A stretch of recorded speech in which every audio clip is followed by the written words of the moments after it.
Because of a pigment called haemoglobin. Hello बच्चों, कैसे हैं आप सब? उम्मीद है कि हमारे जो टॉपिक्स पर जो वीडियो बने हुए हैं उनको आप लोग एंजॉय कर रहे होंगे, समझने में आपको आसानी हो रही होगी।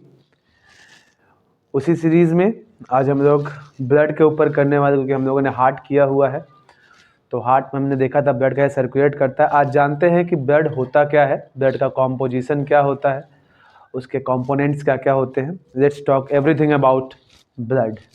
तो चलिए स्टार्ट करते हैं। ब्लड, हम सभी ने ब्लड देखा हुआ है, रेड कलर्ड होता है, एक फ्लूइड होता है। ब्लड का अगर डिफिनेशन की बात किया जाए, ब्लड की अगर डिफिनेशन की बात की जाए तो ब्लड है क्या? तो blood is a fluid connective tissue. Blood is a fluid connective tissue. Blood एक फ्लूइड कनेक्टिव टिश्यू है ना? कैसे? अब देखो, मैं इसको डिफाइन करता हूं, समझाता हूं आपको। फ्लूइड क्या होता है? जिसकी विस्कोसिटी, ऐसा लिक्विड जिसकी विस्कोसिटी बहुत ज़्यादा हो, गाढ़ापन ज़्यादा हो, तो ब्लड एक गाढ़ा मटेरियल है। जैसे इंक होता है, जैसे दूध होता है, ये सब लिक्विड नहीं है, सब फ्लूइड है। तो वैसे ही फ्लूइड है। कैसे फ्लूइड है? क्योंकि इसी में फूड है, इसी में वेस्ट प्रोडक्ट है, हार्मोन है, आरबीसी है, डब्ल्यूबीसी है, सब कुछ तो ब्लड में ही है। ऑक्सीजन है, कार्बन डाइऑक्साइड है, सब कुछ इसी में है। That's why such many things makes increases the viscosity of the blood, hence it is a fluid। तो फ्लूइड क्यों है वो समझ में आया। कनेक्टिव, कनेक्ट करता है। ब्लड ही एक ऐसा आपके पास कंपोनेंट है बॉडी में जो सर के पास भी जाएगा और पैर के पास भी जाएगा, पूरी बॉडी में दौड़ेगा, पूरी बॉडी को कनेक्ट कर सकता है कोई, तो ये कनेक्ट कर सकता है कौन? ब्लड, क्योंकि ये सभी पार्ट्स के पास जाएगा। तो कुछ भी भेजना है, लेन देन करना है, बॉडी को कनेक्ट करना है, blood will help you in that. तो इसीलिए इसको हम लोग कहते हैं कनेक्टिव, पूरी बॉडी पार्ट्स को कनेक्ट कर रहा है। टिश्यू है, क्यों टिश्यू है? क्योंकि सर ये आरबीसी, डब्ल्यूबीसी सबको मिला के बना हुआ है। आरबीसी ब्लड सेल्स है, इसमें ब्लड सेल्स है, इसमें डब्ल्यूबीसी ब्लड सेल्स है। तो इन सारे ब्लड सेल्स, बहुत सारे सेल्स का है, तो सेल्स के ग्रुप को हम लोग टिश्यू कहा करते हैं। तो blood is a fluid connective tissue. अब आइए देखते हैं हम लोग ब्लड का मेन दो पार्ट। ब्लड देखो, ब्लड जब भी देखोगे ना आप लोग, ब्लड को इमेजिन कीजिए एज एन ओशन, ठीक है? समुद्र देखते हैं।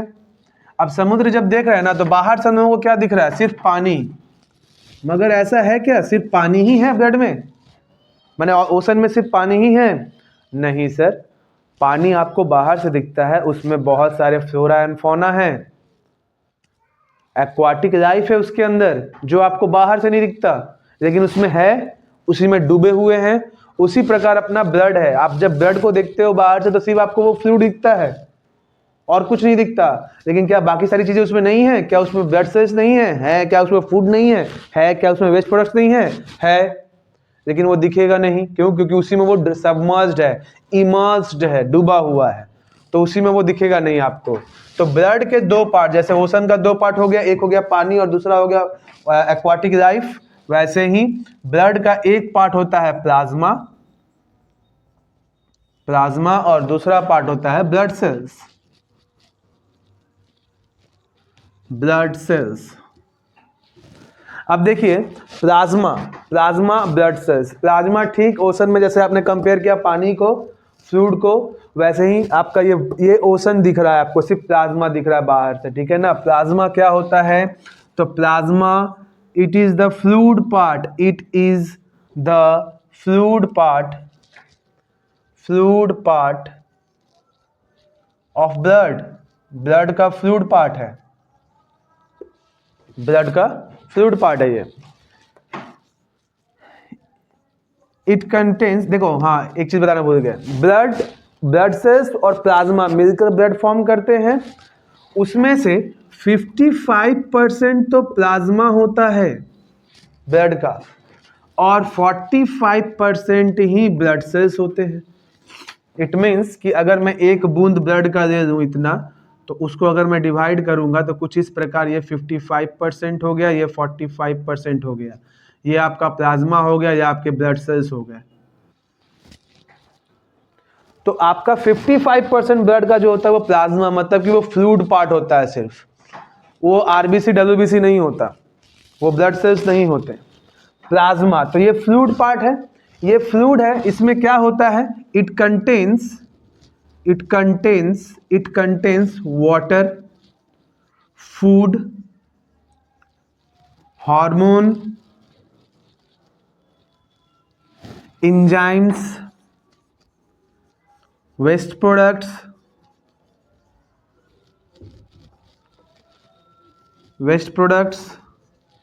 and gases, O2 and CO2, इनको कंटेन करता है वो प्लाज्मा आपका। अब देखिए प्लाज्मा में मेन कंपोनेंट जो है वो वाटर है। अब ओशन का जो पानी आप देख रहे हो नमकीन है, उसमें समुद्री वेस्ट भी है, ओशन का जो है वो वेस्ट माने जो एक्वाटिक है उसका वेस्ट भी है ना, बहुत सारे मिनरल्स भी घुले हुए हैं, लेकिन मेन क्या है कंपोनेंट, मेन है वाटर। तो वैसे यहाँ भी 90% of the plasma, 90% of the plasma का 90% of the plasma is water, 90% of the plasma is water. Plasma का 90% भाग जो होता है वो पानी ही होता है, ब्लड का 90% नहीं, प्लाज्मा का 90%, ठीक है ना। अब देखो प्लाज्मा, ब्लड जो मूव कर पाता है सेल के वजह से नहीं, हमारे सेल मूव नहीं करते हैं।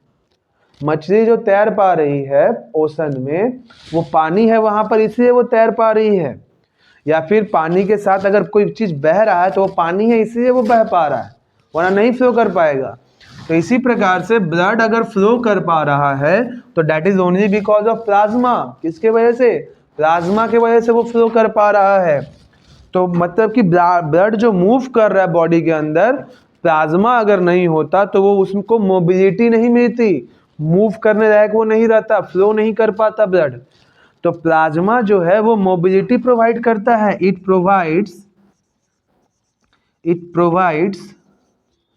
Mobility to the blood, mobility to the blood, blood को ये मोबिलिटी प्रोवाइड करता है। कौन प्रोवाइड करता है, प्लाज्मा।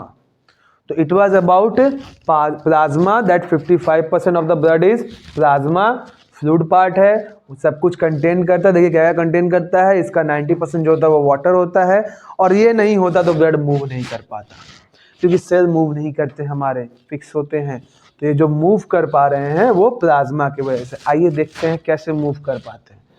अब हम लोगों को पढ़ना है ब्लड सेल्स के बारे में, प्लाज्मा का हो गया, ठीक है। ये देखो इसका कलर की बात करोगे तो कलर कोई खास नहीं, रिम फिश में आके मिलता है तो हल्का येलोविश रहता है, लेकिन वो भी आप पूरा नहीं कर सकते, तो कलर आप कह सकते हो इसको। तो ब्लड सेल्स देखिए, रिम्स के वजह से जो कलर मिल जाए इसको पीला रंग का, वो हल्का फुल्का वो चलेगा। तो ब्लड सेल्स कितने प्रकार के होते हैं, ब्लड सेल्स होते क्या हैं सर, ब्लड सेल्स, तो the cells remain immersed in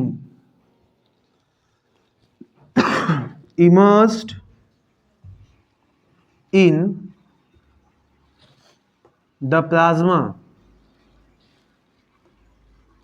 plasma में डूबे हुए रहते हैं। इमर्स का मतलब होता है डूबा हुआ होना, ठीक है। अब अपना जो ब्लड सेल है वो कितने प्रकार के होते हैं, तो आइए बात करते हैं कितने प्रकार के होते हैं। ब्लड सेल दो ही होते हैं, एक अपना है आरबीसी, दूसरा है डब्ल्यूबीसी। एक है अपना आरबीसी, दूसरा है डब्ल्यूबीसी। फिर आप कहोगे सर प्लेटलेट्स भी तो होता है, नहीं, प्लेटलेट्स सेल नहीं है।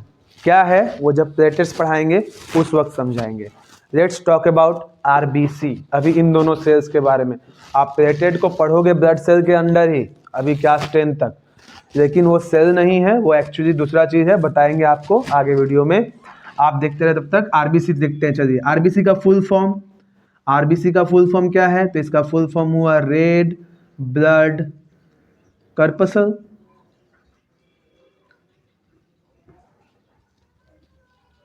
रेड ब्लड कर्पसल्स या फिर पार्टिकल्स। कर्पसल्स को हम लोग पार्टिकल्स कहा करते हैं, ठीक है। कर्पसल्स पार्टिकल्स कहो, कर्पसल्स को कहते हैं रेड ब्लड कर्पसल या फिर सेल, ऐसे सेल्स। कर्पसल्स को ऐसे लिखे बगल में, पार्टिकल्स।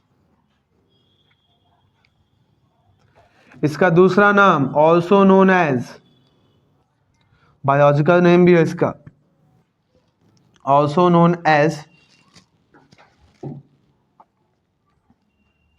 इरिथ्रोसाइट्स। इनको हम लोग इरिथ्रोसाइट भी कहा करते हैं। दूसरी बात, also known as erythrocytes.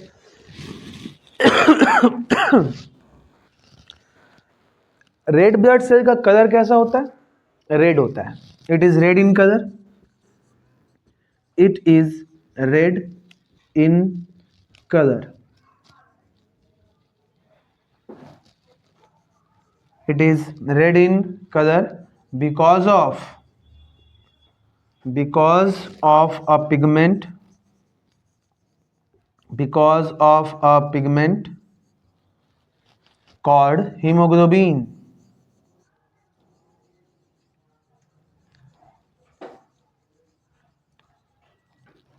Haemoglobin के वजह से। ये क्यों रेड है? Why it is red RBC?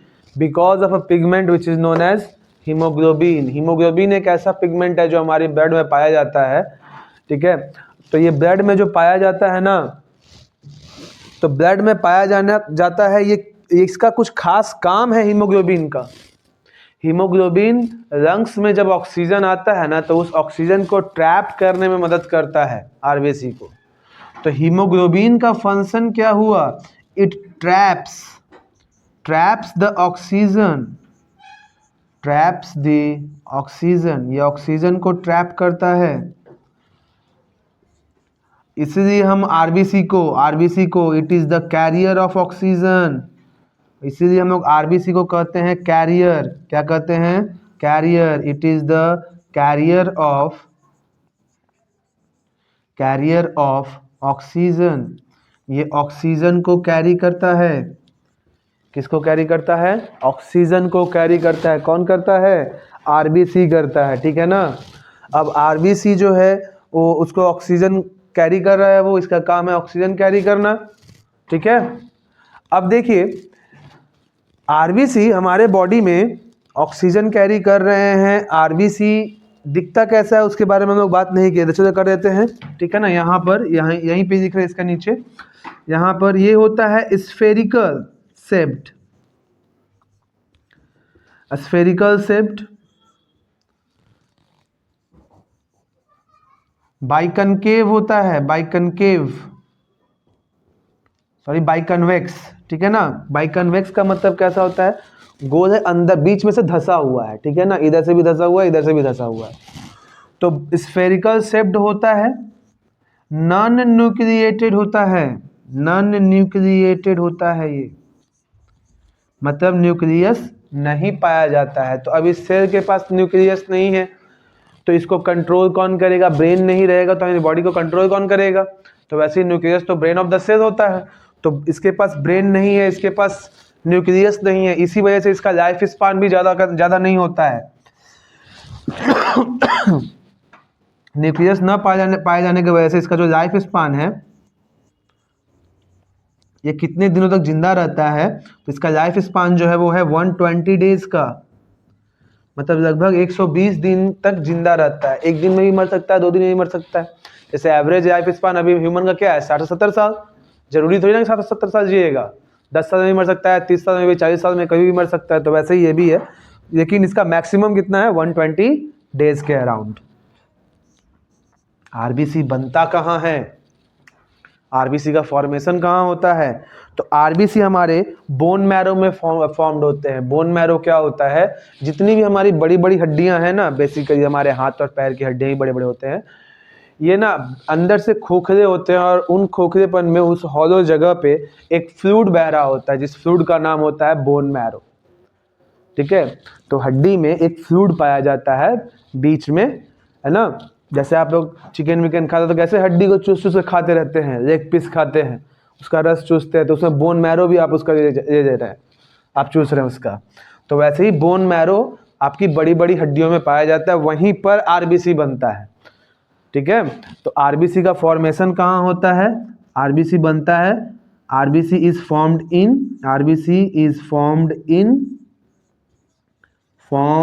In our bone marrow, हमारे बोन मैरो में पाया जाता है।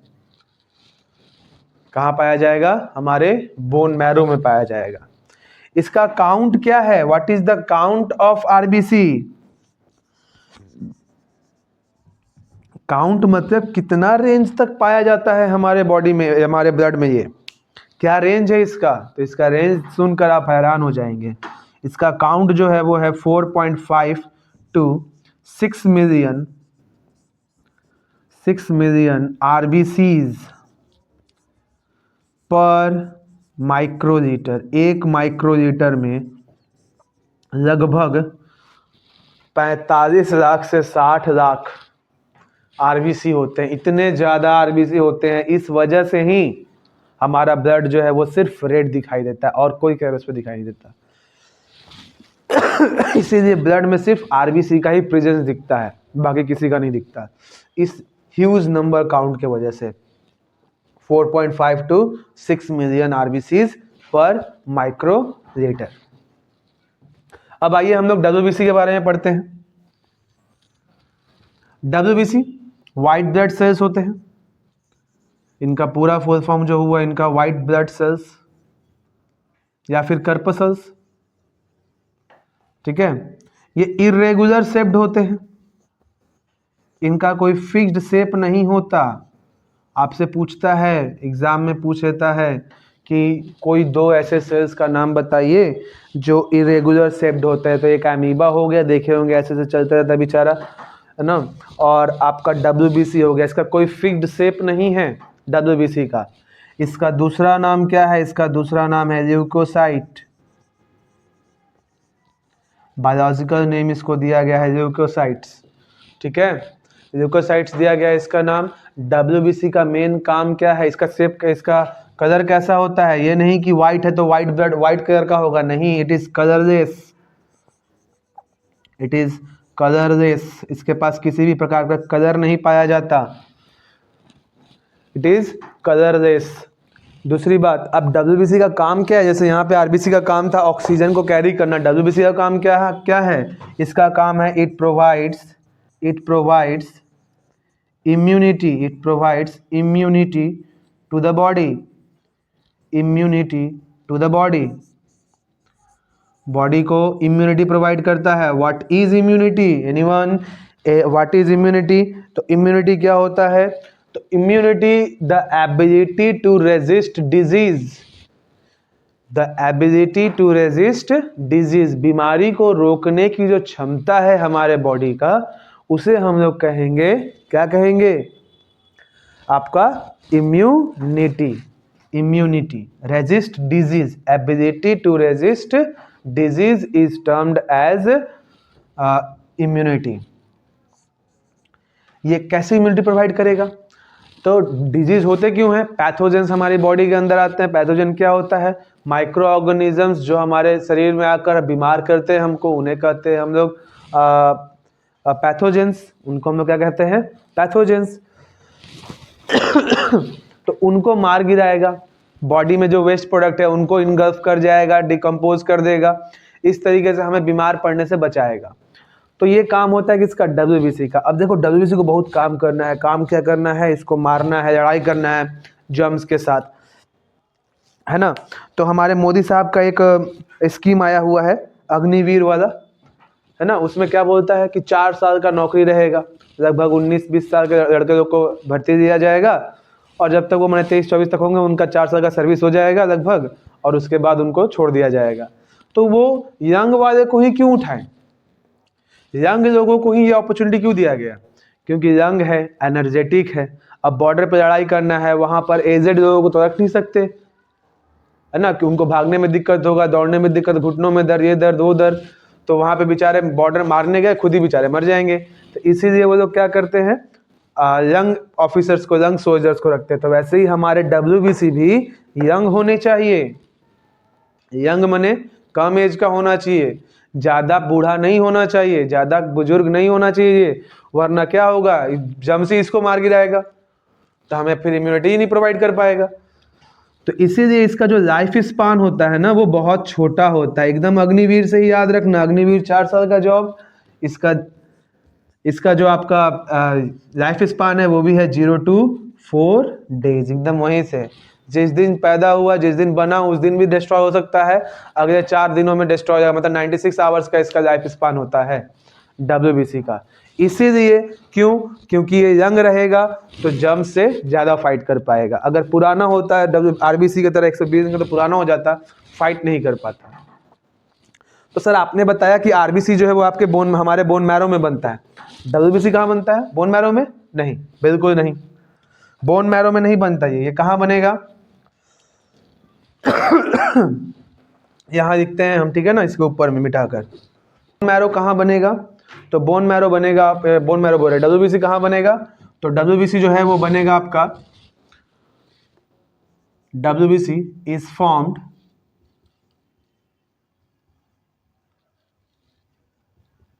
इन लिम्फ नोड्स या फिर ग्लैंड, लिम्फेटिक सिस्टम में इसके बारे में डिटेलिंग पता चलेगा आपको, वहां पर जान जाइएगा। लिम्फ नोड्स और ग्लैंड्स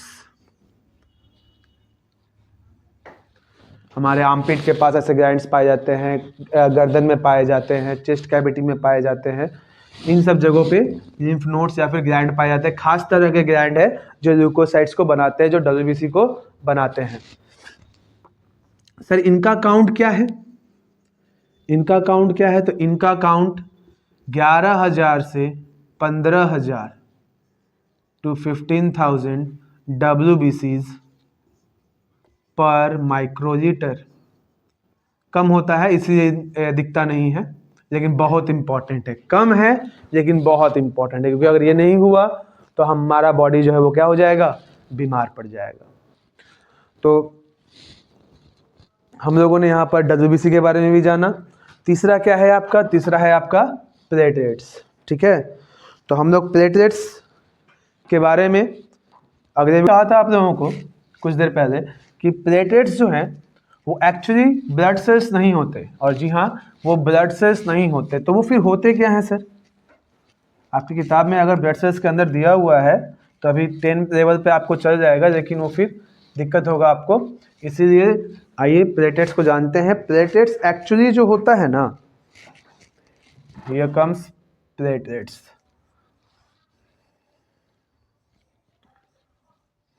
प्लेटलेट्स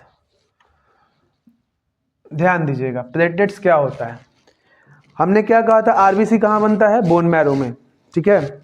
अब बोन मैरो का टूटा फूटा पार्ट, अब बोन मैरो काम कर रहा है, फ्लूइड बन रहा है, RBC बना रहा है, तो उसका जो टूटा फूटा पार्ट होता है, worn out part of the bone marrow, वो जो टूटा फूटा पार्ट वहां पे बचा, दैट आर कॉल्ड प्लेटलेट्स, उन्हीं को हम लोग कहते हैं प्लेटलेट्स। बोन मैरो के टूटे फूटे पार्ट को कहते हैं।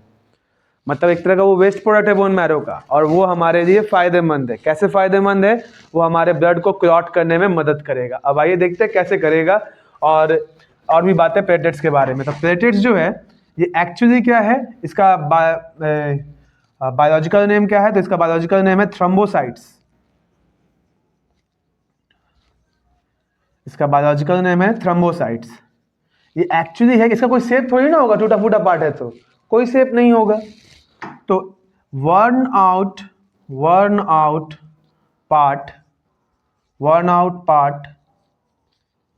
Parts of bone marrow, bone marrow के वर्न आउट पार्ट्स होते हैं, ये टूटे फूटे पार्ट होते हैं बोन मैरो के, लेकिन बहुत इंपॉर्टेंट है। कैसे इंपॉर्टेंट है? देखिए कैसे इंपॉर्टेंट है। It helps in clotting of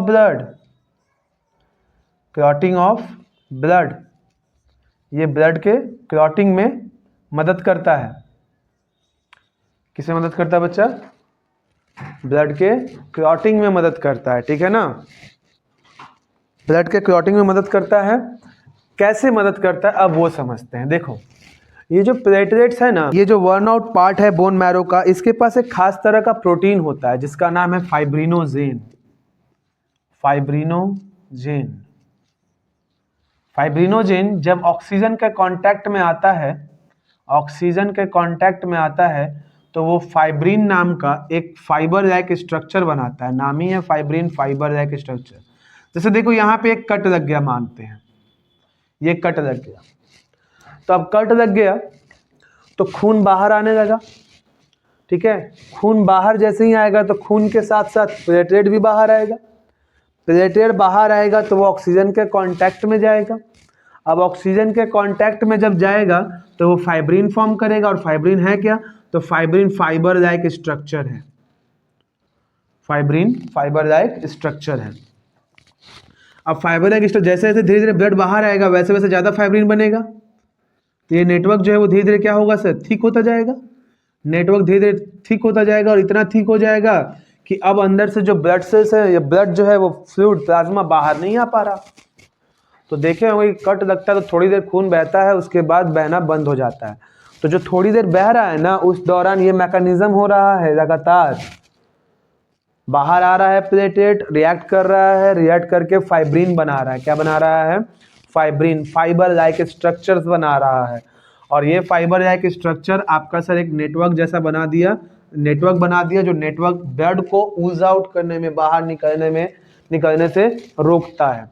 इस तरीके से हमारी ब्लीडिंग जो है वो रुक जाती है। ये किसी का अगर ऑपरेशन होना है या फिर किसी लेडी का डिलीवरी होना है तो उनका डिलीवरी या फिर सर्जरी के पहले जरूर प्लेटलेट्स का काउंट जरूर दिया जाता है। प्लेटलेट्स होना कितना चाहिए बॉडी के अंदर, इसका काउंट कितना होना चाहिए, तो इसका काउंट होता है 1.5 लाख सर, 1,50,000 to 4,50,000 पर माइक्रोलीटर, हर एक माइक्रोलीटर में 1.5 लाख से 4.5 लाख प्लेटलेट्स होंगे, प्लेटलेट्स पर माइक्रोलीटर।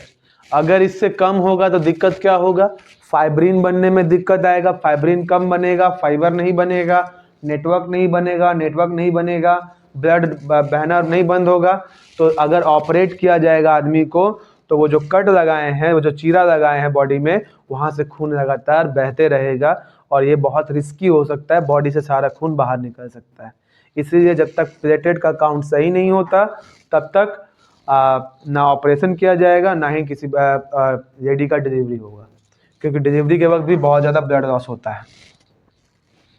तो अब एक क्वेश्चन आपके दिमाग में घूम रहा होगा कि अगर ब्लड को जमाने में प्लेटलेट मदद करता है तो प्लेटलेट तो बॉडी के अंदर भी है, ब्लड तो अंदर भी है, तो अंदर क्यों नहीं जम जा रहा।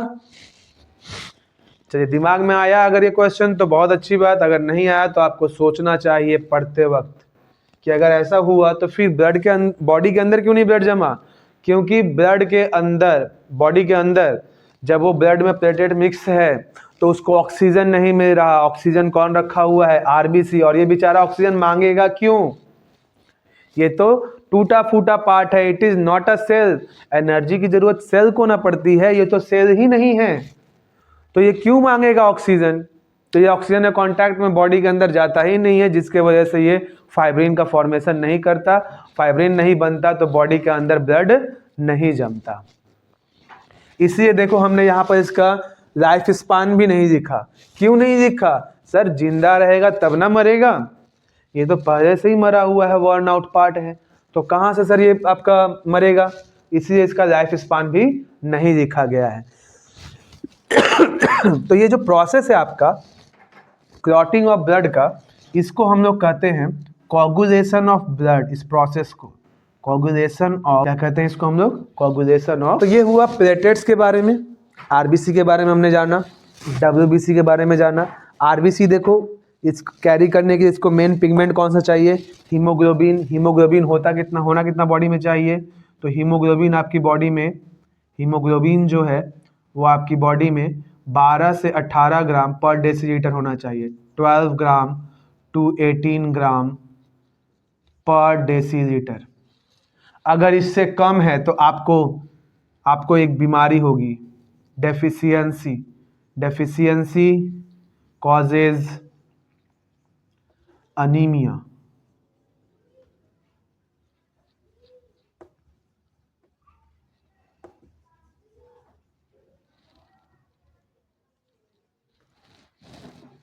स्पेलिंग थोड़ा मिस्टेक शायद आई ए होगा, देखिए ना इसको। एनीमिया, हीमोग्लोबिन की कमी की वजह से एक बीमारी होती है हम लोगों को जिसको कहते हैं एनीमिया। बॉडी वाइट होने लगता है ना। आप ये अपने नाखून जो है ना इसको दबाओगे और थोड़ा देर में छोड़ोगे ना तो तुरंत रेड हो जाएगा। जिनमें कमी होती है ना वो टाइम लगाता है। वैसे भी हीमोग्लोबिन, वो मैंने कहा ना ऑपरेशन के टाइम में प्लेटलेट्स चेक करते हैं तो हीमोग्लोबिन भी चेक करेंगे वो लोग। क्यों? क्योंकि जब ऑपरेट होगा तो ब्रेन को पता चलेगा अगर, तो वो पैनिक करवा देगा हार्ट को। हार्ट पैनिक करेगा तो ज़्यादा एनर्जी के साथ धड़केगा, तो एनर्जी ज़्यादा चाहिए तो हीमोग्लोबिन रहेगा तभी ना ऑक्सीजन लेके जाएगा, तब ना रेस्पिरेशन होगा और एनर्जी बनेगा। इसलिए हीमोग्लोबिन का भी आपके बॉडी में सही लेवल होना बहुत ज़रूरी है, वरना आपको थकान महसूस होगी, एनर्जी बनेगा ही नहीं तो बॉडी को एनर्जी मिलेगी कहाँ से? तो आपको थकान महसूस होते रहेगा। तो ये था अपना ब्लड सेल्स और प्लाज्मा के बारे में। अब आपसे कोई पूछ दे कि ब्लड का फंक्शन क्या है, तो ब्लड का फंक्शन देखो, सबसे पहले ऑक्सीजन कैरी करेगा, है ना। फूड को कैरी करना है, प्लाज्मा में देखे थे आप लोग, फूड कैरी करना है तो ब्लड कैरी करे, ब्लड ही ले जाएगा। It carries hormones, it carries waste products, blood carries gases, oxygen and carbon dioxide. ठीक है, इन जितना भी अभी पढ़े आप लोग, blood provides immunity, immunity provide करता है ना। Helps in clotting of blood as well. सबसे और जो मेन बात है कि blood helps in maintaining the body temperature as well. हमारा बॉडी टेम्परेचर को मेंटेन करने में भी ब्लड मदद करता है। 37 डिग्री सेल्सियस होता है ना अपना बॉडी का टेम्परेचर, ब्लड मदद करता है। कैसे करता है? ब्लड दौड़ रहा है, ठीक है, ठंड का टाइम है अभी, तो ठंड का टाइम में अगर हाथ ठंडे हो जाए तो हम लोग गर्म कैसे करते हैं? रब करके गर्म करते हैं। रब किए तो हाथ गर्म हो गया, तो नस वेसल्स के थ्रू ब्लड बहुत ही प्रेशर से दौड़ रहा है, तो दौड़ेगा तो दीवार से रब करेगा, और अगर दीवार से रब करेगा तो रबिंग कॉजेज हीट, है ना, हीट पैदा होगा उससे, तो सारे ब्लड वेसल्स आपके हीट हो जाएंगे, अल्टीमेटली बॉडी हीट अप हो जाएगा। तो हमारे बॉडी टेम्परेचर को मेंटेन करने के लिए भी ब्लड बहुत इंपॉर्टेंट है। तो this was all about our blood.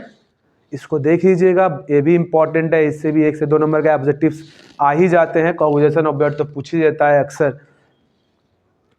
तो उम्मीद है कि आपको ये टॉपिक समझ में आया होगा। अगर कोई और टॉपिक है जिसमें आपको परेशानी होती है, please do comment, I will try to make the videos on that and help you in understanding that topic. उम्मीद है कि आप सभी ऐसा करेंगे और हमारे चैनल को सब्सक्राइब जरूर करेंगे।